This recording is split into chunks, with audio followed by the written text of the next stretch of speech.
Hi, my name's Liz Pichon and I write and draw all the Tom Gates books, all 18 of them. Yes, that's right, you heard it. You might have quite a few of them in your collection, but Tom Gates' 10 Tremendous Tales is the latest one, which is out in February. And it's a very special year because it is 10 years since the very first Tom Gates book was published. So we're celebrating all the books over the last 10 years. And one of the ways I'm going to do that is I'm going to read you a little bit of every single book in the collection. So this one I'm going to read now is Tom Gates' A Tiny Bit Lucky. This was a funny book because I decided, hopefully they're all funny, but I decided I wanted to put a story within a story in this book. And I wanted to imagine that one of my favourite things when I was a kid is when the teacher would tell us a story and we'd all sit on the floor and listen to the story being told, and you'd be really excited about what was happening next week and the week after. So that's what I tried to do in this one. So I tried to have another story which went through with Mr Fullerman reading bits of it. But that's not the bit I'm going to read you now. I'm just going to read the beginning part, which that's the end paper. My to-do list: do homework, do doodle, eat wafer. Simple things. So here we go. So this is a piece of string that Tom is looking at. According to my dad, this bit of string is going to be a kite. Really? Doesn't look much like a kite to me. Dad's just run out of his shed and gone to look for another, even longer piece of string. He's been gone for a while now. I thought about turning the TV back on, but instead I did this. Look, it's a string doodle. A snail, in case you were wondering. There we go. So he turns the piece of string into a string doodle. Here's another one. How about I add some drawing? There we are. Yo! Brilliant, if I do say so myself. Who knew that string could be so useful? Apart from Granny Mavis, of course. The next time I'm in a lesson that gets a bit dull, which happens, I'm going to bring out my emergency piece of string and make a few doodles. That way it'll look like I'm really busy, me being busy. When Dad comes back from the shed, he's smiling and holding up another piece of string. Here we go, Tom. This is perfect. I'm looking at the string thinking, it's exactly the same as the other one.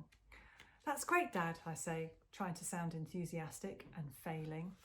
Normally, I love making things, like my string doodle, but Dad came and interrupted me when I was right in the middle of watching The Crazy Fruit Bunch, the best TV show ever, or the best cartoon show ever. He stood in front of the TV and started shaking his head in a disapproving kind of way. Tom, why are you stuck inside watching TV when it's such a lovely day? He wanted to know. Firstly, it was not a lovely day. It was damp and cold. Secondly, I was watching TV because The Crazy Fruit Bunch was on, and it's hilarious. But I didn't say that. I just kept my eyes fixed on the TV screen and shrugged. There are so many things you could be doing instead of staring at a screen. Come on, Tom, turn off the TV. Oh, Dad, that's not fair. Can't I just finish watching my cartoon? I asked him. Honestly, Tom, when I was your age, I was always running outside, about in the fresh air. I hardly ever watched TV, he told me proudly. That's because TV hadn't been invented when you were my age, Dad. He's quite old after all. Of course TV had been invented.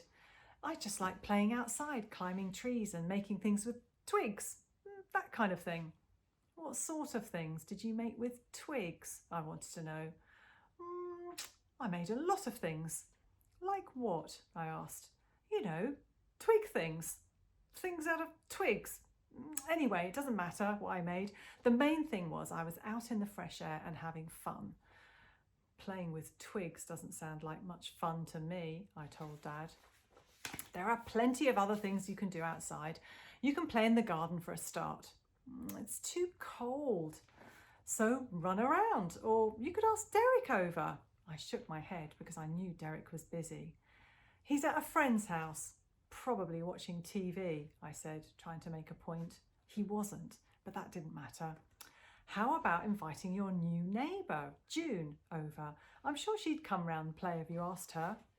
Well, that wasn't going to happen. Dad, it's not like I'm 4 years old. My friends don't come round to play anymore. Well, not unless we're having a band practice. I definitely wasn't going to be asking June over. Since she's moved in next door, June's not exactly been friendly to me.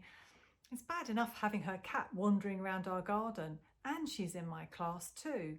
Every time she sees me, which is a lot because she sits next to Amy Porter, who sits next to me, June thinks it's funny to say, Tom, you do realise that Do 3 are actually a rubbish band?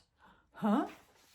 Which is not true and also really annoying. And if I had an annoying meter, June would be about here right now, and Marcus Meldrew would be here.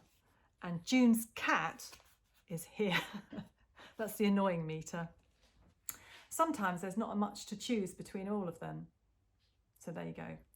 When Mum came to see what Dad were chatting about, she joined in. You're not watching TV again, Tom, are you? She asked me. I'm trying to watch TV, I told her, while leaning to the side of Dad. It's not like I watch telly all the time. I just love the Crazy Fruit Bunch. The chances of me being able to watch the rest of the cartoon were disappearing fast. It was impossible to concentrate with both Mum and Dad glaring at me, so I gave up and turned it off myself. Click. Oh, okay, what shall I do now? I asked them. Well, there's loads of other things we could do. Like what?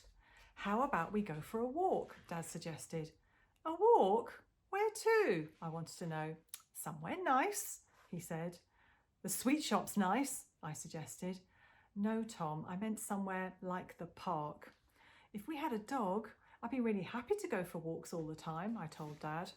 We can't have a dog because Delia's allergic to dogs, Dad reminded me. So I said quietly, I'd rather have a dog than Delia. Dad didn't hear me because he was busy picking up a piece of string and that was on the shelf. I know, how about I show you how to make a kite? Then we can fly it together and get some fresh air at the same time. Before I could say, maybe, or could we do that later? Mum got all excited and said, that's a brilliant idea. It was an okay idea. I'd still rather watch the rest of the Crazy Fruit Bunch. So that's what they do. They go off and fly a kite. And one of the things I always like to do in the books is put things to make in the back. And I think this is the book. It would make sense, wouldn't it? There you go. So if you want to know how to make a very basic kite, it's all in the back of the book too. So I hope you enjoyed it. That's a little bit from Tom Gates' Tiny Bit Lucky by me, Miss Pichon. Bye. See you later.